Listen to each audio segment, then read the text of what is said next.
Welcome back to another video, anglers. Today I'm going to teach you a new technique of how to fish the Senko. The Senko is one of the most versatile baits in the fishing industry. With everybody knowing about this bait, tons of people fish it because they know it can catch fish.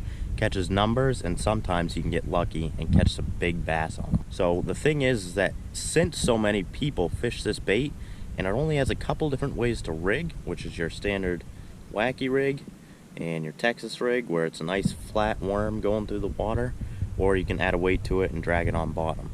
But the thing is, those three different types of techniques, those bass figure them out after a little while. After they start getting hooked on those baits, especially the big ones, because they're a lot smarter, once those bass start getting hooked on those, they realize that's not what I want to eat. So I found a kind of sort of new way to fish the Senko, and I think you guys are going to like it. It's a nice technique. It's not a different way of rigging, but a different technique of how to catch fish on the Senko. So stay tuned and let's get to fishing. So the first thing you're going to want to do is find a Senko that's a real natural color. You're going for more of that finesse type presentation, so you really want to get something that's a natural color in order to entice these bass to eat. Alright, you guys, coming up to our first dock right here. So what you're going to want to do is cast as close as you can to that dock and just let it sink. These finicky bass are used to moving baits, jigs, even Senkos swimming right past them. But if you just let it sink for a moment, sometimes they'll hit it right on the fall. Or if not, you give it a couple little jigs of the rod. And usually gets them going. This new tactic that I'm trying out that I've seen work very, very well is actually getting right up next to them and jigging it, but keeping your line slack after you jig it. And that actually allows the bait to go up, and then when it comes back down, it actually goes underneath the dock. And I believe that's what triggers the strikes on stuff like this. So what you're going to want to do, like I said, is cast as close as you can to the dock or cover or whatever you're fishing. And then when you go to enable it to have a little bit of action by jigging that rod, just keep a little bit of slack line, and allows that Senko to sneak underneath the dock, and that's when it gets nailed. Because usually these flat docks, nobody can skip under those, so they don't see baits swimming underneath the dock. So it's a more natural presentation when it does. And some docks you might find have no fish under them. That's just how it is. Or they might just be too finicky to even hit the Senko in general. But I found that technique works very well. You just keep a little bit of slack in the line. Alright, you guys, pulling up to another dock here. This one's a small one. I'm going to show you guys that technique. I'll actually probably show you guys underwater what that technique looks like. It probably won't be on this dock, but I will show you what it looks like underneath the water as I'm fishing it. Because it's a technique that not too many people know. They usually throw like the wacky rig and stuff for a finesse type presentation for these bass, but oh, there's a fish right there. There we go. Come here, little guy. Little bass, as I was talking. So he hit that Senko, pulled it actually away from the dock. Ooh, some dogs inside there, but not gonna let that stop us. Usually these pressured fish, once you hook one and you lose it, or if one mouths it and you lose it, they don't hit it again.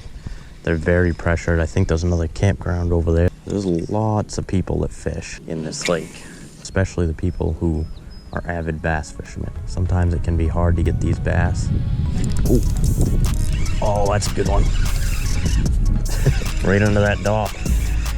Like I was saying, it could be hard to get these bass sometimes, but if you just jig it, unlike any other person, then you can get them to hit it.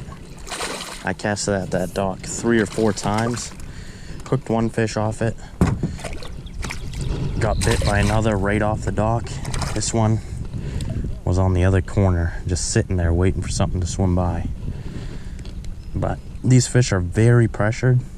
I had to jig that worm right in that fish's face for a good 20 seconds, but he ate it. So that is a nice largemouth bass right there, a long slender one. Nice healthy bass. Just going right back. Whew. Love the fight in them.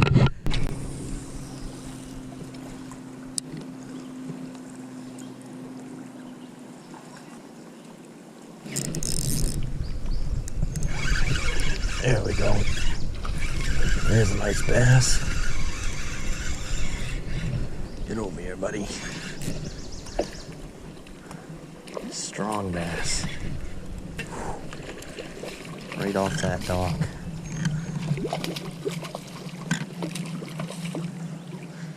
Get over here. Come on.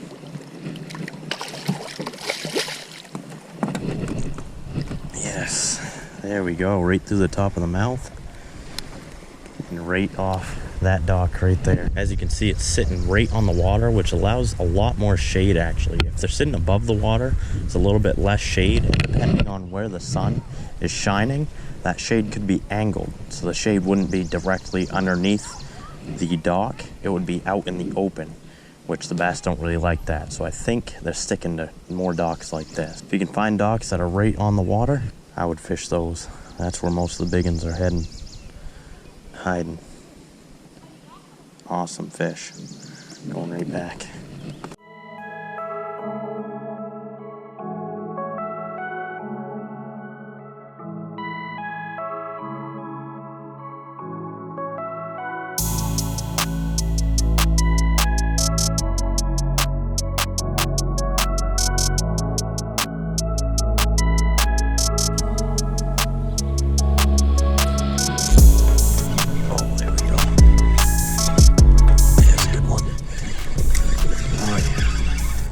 Right off that dock.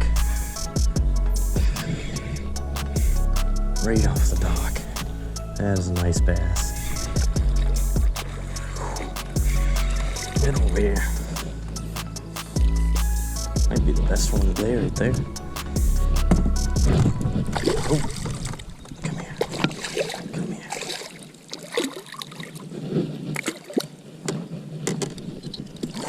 There we go. Another nice bass off a dock on that Senko using that technique. If you guys can get out there and use that technique, it will catch you fish. That's an awesome largemouth bass right there on the Senko. He is going back.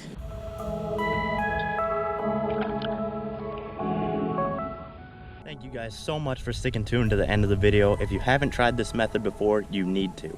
This is one of the best methods I've come across fishing for these summer bass that are just super finicky. It's a great tactic to use for these summer bass. If you haven't tried it, go out and try it. You will catch fish. Thank you guys so much for watching, and I'll catch you guys on the next video.